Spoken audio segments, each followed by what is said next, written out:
சிவபக்தர்கள் அனைவருக்கும் வணக்கம். மகாபாரத கதையில் இருக்கக்கூடிய ஒவ்வொரு கதாபாத்திரங்களை பற்றி தொடர்ந்து பார்த்துட்டு இருக்கோம். அந்த வகையில் இன்னைக்கு நம்ம பார்க்கக்கூடிய தலைப்பு சகுனி குறித்து இதுவரைக்கும் வெளிவராத சுவாரஸ்யமான தகவல் பத்தி தான் பார்க்க போறோம். மகாபாரத கதை பற்றிய அறிமுகம் இருக்கிறவங்களுக்கு சகுனிய பத்தி தெரியாம இருக்காது. கௌரவர்களுக்கும் பாண்டவர்களுக்கும் இடையில நின்னு விளையாடினவர் யாரு அப்படின்னா அந்த சகுனி தான்.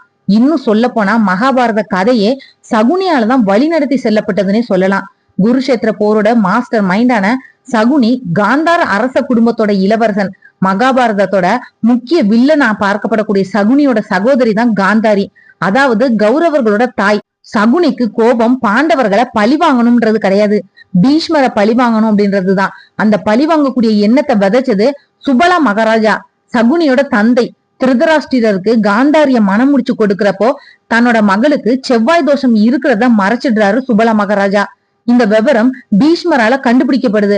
அதனால அவமானத்தை சந்திக்கக்கூடிய சுபலா மகாராஜா அவரை பழி வாங்குறதுக்கு துடிக்கிறாரு. செவ்வாய் தோஷம் இருக்கிறதுனால திருமணத்துல பிரச்சனை நடக்கும், இணைக்கு மரணம் கூட நிகழலாம்னு சொல்லப்படுது.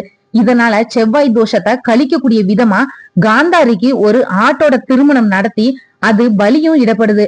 சகுனியோட சகோதரியான காந்தாரிக்கு செவ்வாய் தோஷம் இருக்கிறதுனாலயே பார்வையற்ற இளவரசரை தன்னோட சகோதரிக்கு திருமணம் செஞ்சு வைக்கப்பட்டதாகவும் அதனால சகுனி கோபம் கொண்டதாகவும் சொல்லப்படுது. இரண்டாவதா திருதராஷ்டிரரை மணந்து கொள்றாரு. அப்படின்னா நான் ஒரு விதவையா திருமணம் செஞ்சிருக்கிறேன், இந்த உண்மைய ஏன் மறைச்சிங்கன்னு சொல்லி காந்தாரியோட குடும்பத்தினர் எல்லாத்தையுமே சிறையில அடைச்சிட்டாரு திருதராஷ்டிரர். சிறையில அடைக்கப்பட்ட அத்தனை பேரும் பசியால சாகணும்னு சொல்லி எல்லாருக்குமே ஒரு நாளைக்கு ஒரு கைப்பிடி அரிசி மட்டும்தான் உணவாவே வழங்கப்பட்டது. இத மட்டுமே சாப்பிட்டு நம்ம அத்தனை பேரால உயிர் வாழ முடியாது அப்படின்றத உணர்ந்த மகாராஜா தன்னோட இளைய மகனான சகுனிய அழைச்சாரு.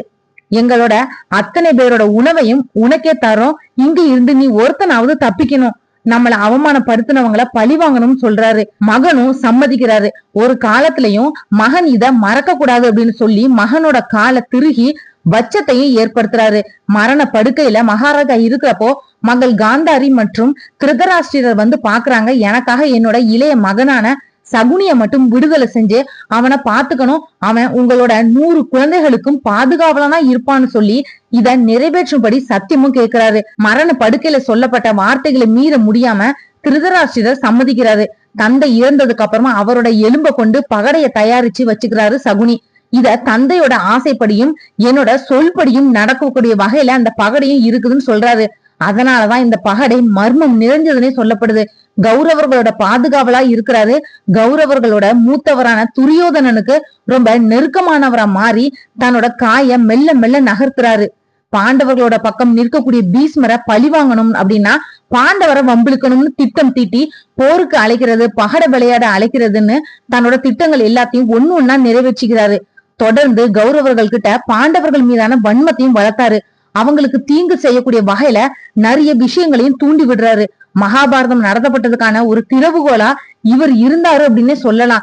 சகுனிக்கு உலுக்கா மற்றும் விருக்சுரா அப்படின்னு 2 மகன்கள் இருந்திருக்கிறாங்க. தங்களோட வந்து அமைதியான வாழ்க்கையை வாழுமாறு மகன்கள் எவ்வளவோ கூப்பிட்டும் தந்தையோட விருப்பத்தை நிறைவேற்றாம தாம் வரமாட்டேன் அப்படின்னு சொல்லி மகன்களோட செல்ல மறுத்துட்டாரு. மகாபாரத போரோட இறுதி நாளான 18வது நாள் பாண்டவர்களோட இளையவரான சகாதேவனால படுகொலை செய்யப்பட்டு உயிரை துறக்கிறாரு சகுனி. பீஷ்மர் முள் படுக்கையில படுத்து உயிர் துறந்ததுக்கு அப்புறமா தன்னோட தந்தை ஆசை நிறைவேற்றி விட்ட மகிழ்ச்சியில உயிரை துறந்தாரு சகுனி. கேரளாவோட கொல்லம் மாநிலத்துல இருக்கக்கூடிய பவித்ரீஸ்வரம் அப்படின்னு சொல்லக்கூடிய இடத்துல சகுனிக்காக கோவில் ஒண்ணு இருக்குது. சகுனியோட இருந்த நல்ல குணங்களை போற்றக்கூடிய வகையில இந்த கோவிலும் எழுப்பப்பட்டிருக்குது. குறவர் இன மக்களோட இஷ்ட தெய்வமா சகுனி இருக்குது. இந்த இடத்துலதான் சகுனிக்கு மோட்சம் கிடைத்ததாகவும் சொல்லப்படுது. இவங்க நாடு முழுவதும் பயணம் செஞ்சதாகவும் அப்படி பயணிக்கிறப்போ இந்த இடத்துல தங்களோட ஆயுதங்களை பகிர்ந்து கொண்டதுனால இந்த இடத்துக்கு பகுதீஸ்வரம் அப்படின்ற பெயர் வந்திருக்குது. காலப்போக்குல இது பவித்தீஸ்வரம் அப்படின்னு பெயரும் பெற்றிருக்குது. இந்த கோவில்ல எந்த விதமான பூஜைகளோ சடங்கு சம்பிரதாயங்களோ நடக்கிறது கிடையாது. சகுனிக்கு இளநீர், வேட்டி, பட்டு இந்த மாதிரி காணிக்கையா வைக்கப்படுது. இன்னைக்கு அந்த கோவில குறவர் இன மக்கள் தான் பராமரிச்சுட்டு வராங்க.